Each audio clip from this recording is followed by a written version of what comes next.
Jangan lupa untuk subscribe YouTube channel Metro TV News dan nyalakan notifikasinya.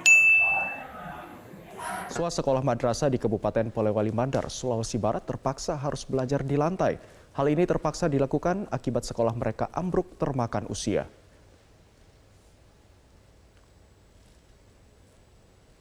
Seperti inilah kondisi sekolah madrasah Ibtidaiyah di Penatangan, Desa Petambanua, Kecamatan Bulo, Kabupaten Polewali Mandar, Sulawesi Barat yang ambruk pada Jumat pekan lalu. Sejumlah meja dan kursi sekolah rusak tertimpa material bangunan. Sekolah ini ambruk karena bangunannya sudah lapuk termakan usia. Beruntung pada saat kejadian, tidak ada siswa yang berada di dalam kelas karena pada saat kejadian sedang jam istirahat. Akibat kejadian ini, siswa terpaksa harus belajar di lantai tanpa menggunakan meja dan juga kursi. Ruang yang mereka tempati belajar adalah salah satu ruang guru yang juga dijadikan sebagai perpustakaan sekolah. Menurut siswa, mereka merasa tidak nyaman saat belajar di lantai karena badan mereka terasa sakit karena harus terus membungkuk. Selain itu, sejumlah siswa lainnya juga terpaksa menumpang di sekolah lain karena khawatir jika suatu waktu ruang kelas lainnya ikut ambruk. Sementara itu, pihak sekolah mengatakan sekolah ini memiliki 5 ruang kelas yang kondisinya sudah mengalami rusak parah. 2 diantaranya yang telah ambruk dan sudah tidak dapat digunakan lagi untuk belajar. Sejak sekolah ini dibangun pada tahun 1979 silam, hingga kini belum pernah mendapatkan bantuan. Pihak sekolah telah mengusulkan perbaikan sekolah pada tahun 2019 lalu, namun belum terrealisasi.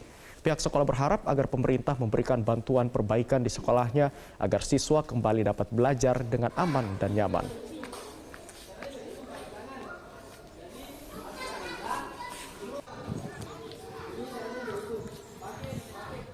Sementara itu, pemirsa, akibat rapuh, sebuah bangunan kelas di SDN 2 Cangkoak, Kabupaten Cirebon, Jawa Barat, ambruk pada Rabu pagi. Akibatnya 4 kelas terpaksa belajar di emper kelas karena tidak adanya ruangan belajar. Pemirsa, seperti inilah kondisi ambruknya bangunan kelas 4 di SDN 2 Cangkoak, Kabupaten Cirebon, Jawa Barat. Atap bangunan yang keropos serta bangunan yang rapuh membuat satu kelas rata dengan tanah. Beruntung saat kejadian tidak ada siswa maupun guru di kelas karena sempat dikosongkan sejak awal pandemi. Sementara untuk saat ini bangunan kelas 5 dan kelas 6 yang berada di sisi kiri kelas yang ambruk sudah dikosongkan karena sudah ada tanda-tanda akan roboh. Akibatnya 4 kelas yakni kelas 3, 4, dan 5 terpaksa belajar di lantai kelas karena tidak adanya ruangan belajar.